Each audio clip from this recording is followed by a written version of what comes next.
আসসালামু আলাইকুম ওরহমতুল্লাহি ওবারাকাতুহু। এ পর্বে আমাদের আলোচনা সূরাতু তাকাসুর। এটি কুরআনুল কারীমের 102 নং সূরা। আলহামদুলিল্লাহ, সালাতু ওয়াসসালাম আলা রাসূলিল্লাহ ওয়া আলা আলিহি ওয়া সাহবিহি আজমাইন, আম্মা বাদ।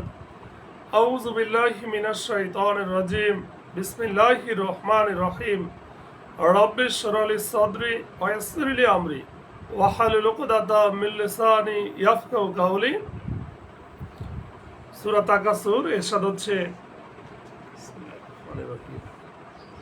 আল্লাহ বলেন, অধিক পার্থিব সুখ সম্ভোগ লাভের মোহ তোমাদেরকে অধিক গুরুত্বপূর্ণ বিষয়তে ভুলিয়ে রেখেছে। আলহাকুমুত তাকাসুর হাত্তা যুরতুমুল মাকাবির। এমনকি এই অবস্থাতেই তোমরা কবরে এসে পড়ো।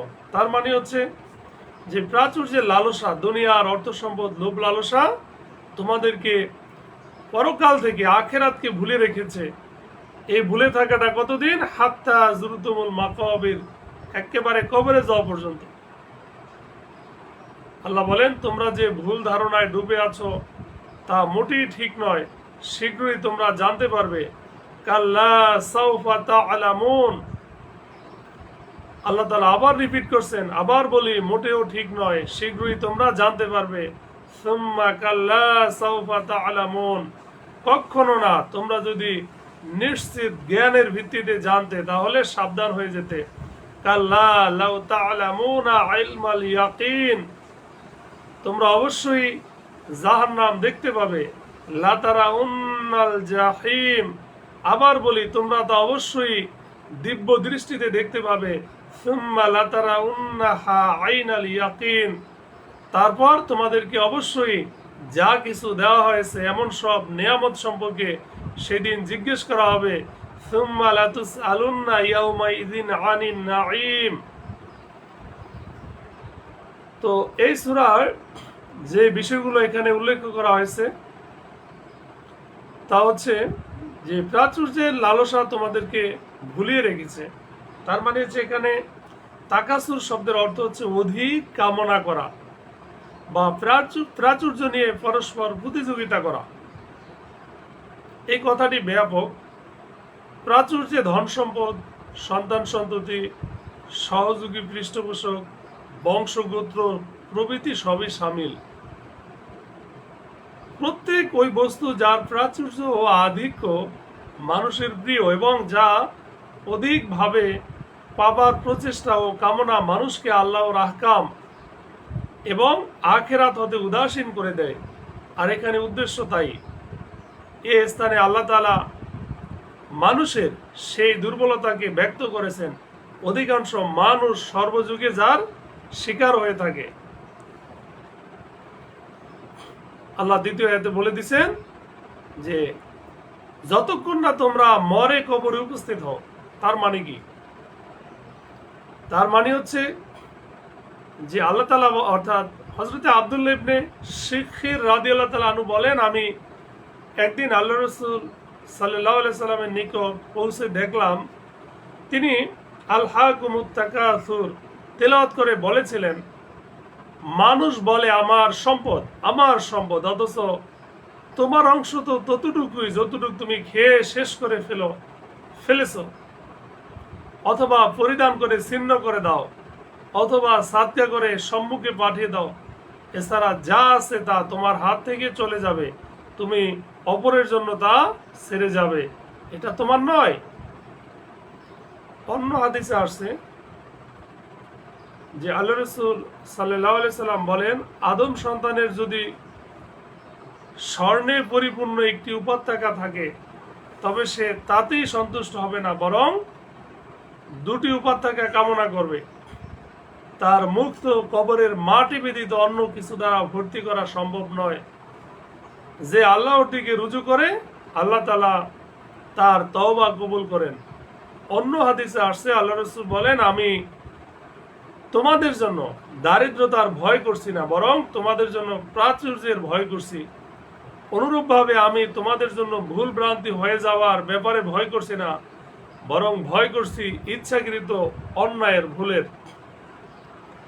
কাল্লা সাউফা তা'লামুন, অর্থাৎ তোমরা যে ভুল ধারণায় শিকার হয়েছো এটা কখনো নয়, এ বিষয়ে তোমরা শীঘ্রই জানতে পারবে। অর্থাৎ তোমরা যে আধিক্যের প্রতিযোগিতা ও গর্বে মত্ত আছো তা কিন্তু মোটেও ঠিক নয়। সুম্মা কাল্লা সাউফা তা'লামুন, অর্থাৎ এর পরিণাম তোমরা অতি সত্বর জেনে নিবে। এই শব্দ পরস্পর দুইবার আল্লাহ তাআলা তাগিদ করার উদ্দেশ্যে বলেছেন। কাল্লা লাউ তা'লামুনা ইলমাল ইয়াকিন, কখনো নয়, তোমরা যদি নিশ্চিত জ্ঞানের ভিত্তিতে জানতে তাহলে সাবধান হয়ে যেতে।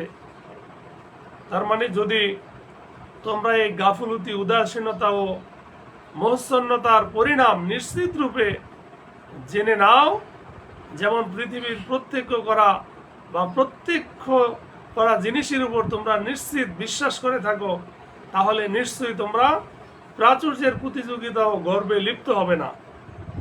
লাতারাউন্নাল জাহিম, তোমরা তো জাহান্নাম দেখবি, অর্থাৎ আল্লাহর কসম তোমরা অবশ্যই জাহান্নাম প্রত্যক্ষ করবে, অর্থাৎ তার আযাব ও শাস্তি ভোগ করবে। এই কারণে সুম্মা লাতারাউন্নাহা আইনাল ইয়াকিন, আর আল্লাহ আবার পুনরায় রিপিট করছেন, তোমরা তো ওটা দেখবেই চাক্ষুষ প্রত্যয়ে। তো হযরত আব্দুল্লাহ ইবনে আব্বাস রাদিয়াল্লাহু তাআলা আনহু বলেন যে আল্লাহ রাসূল বলেন, খবর কোনোদিন চাক্ষুষ দেখার মতো নয়। আল্লাহ নবী মুসা আলাইহিস সালাম যখন তুর পর্বতে অবস্থান করেছিলেন এবং তার অনুপস্থিতিতে তার সম্প্রদায় গোবৎসের পূজা করতে শুরু করেছিল, তখন আল্লাহ তাআলা তুর পর্বতে তাকে অবহিত করেছিলেন যে বনী ইসরাইলরা গোবৎসের পূজায় লিপ্ত হয়েছে। কিন্তু মুসা আলাইহিস সালামের মধ্যে এর তেমন প্রতিক্রিয়া দেখা যায়নি বা দেয়নি, যেমন ফিরে আসার পর সচক্ষে প্রত্যক্ষ করার ফলে দেখা দিয়েছিল।